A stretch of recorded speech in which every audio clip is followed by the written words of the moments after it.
Incongruous. That was the word for it. Overhead, the clouds were racing by, as if fleeing from a deadly predator.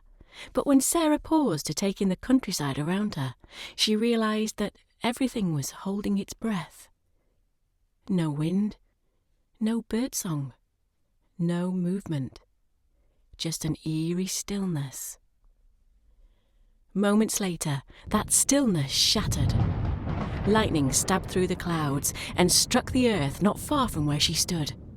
Thunder followed on its heels, so powerful it made the ground shake. The eerie stillness briefly returned, before the rain started. Not the shower that had been forecast, but a monsoon-like rain, hard and surprisingly cold. She tried to peer into the inky darkness, wondering how far back it extended. Drinking half the contents of the mug to put some warmth inside her stomach, she set it down and clapped her hands together. The sound reverberated for several seconds, suggesting that the cave was quite deep. Pulling out a flashlight, she switched it on and was dismayed when it flickered twice and died. "Damn it," she muttered. Either the batteries were flat or the rain had made its way into the circuitry. Either way, the thing was useless. Sarah felt her spirits lift. By an amazing fluke, she had found her authentic link to the past. An experience further enhanced by not having to share it with a load of wittering tourists.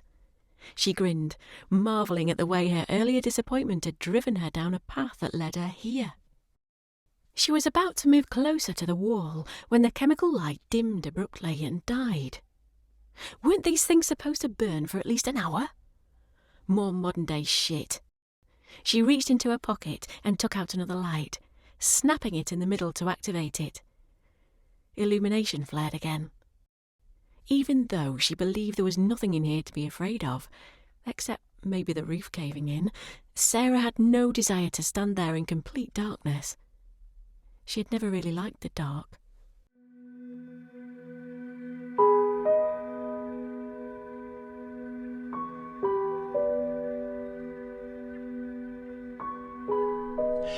The reputation of all that part was so bad in the old days that it was regarded with fear as a savage land inhabited by a savage race.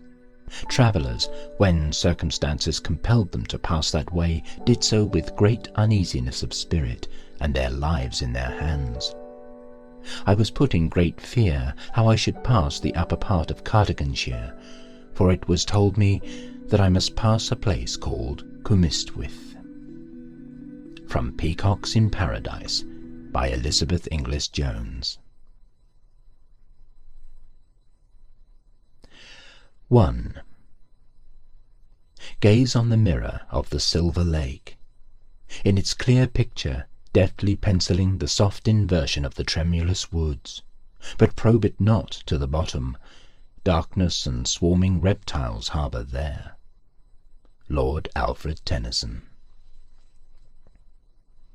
The first time I truly believed that death was not the end of existence was the day I saw my wife, Catherine Ann Northway, standing on Trefechan Bridge in Aberystwyth, a Welsh seaside town still slumbering in the shadow of Victorian Britain. You see, at the time, she had been dead exactly a year. The cold wind gusting in off the Irish Sea should have whipped her blonde hair into a frenzy, but instead it hung in a calm halo about her face.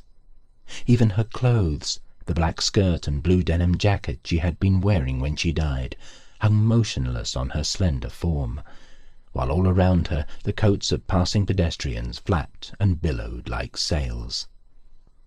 She followed my progress as I passed, and as our eyes met for an instant she shook her head as if telling me, "No." I slammed on the brakes of our old Range Rover, the same one she had backed into the garden wall on a foggy morning 3 years ago, something I had never let her forget. The wheels locked, and the vehicle slid past the point where she stood poised on the curb, as if she might step out into the road to intercept me. My sudden stop set off a chorus of trumpeting horns. Looking in my rear-view mirror, I saw a kid with close-cropped hair and jug-handled ears peering at me from behind the windscreen of the car, following directly behind me.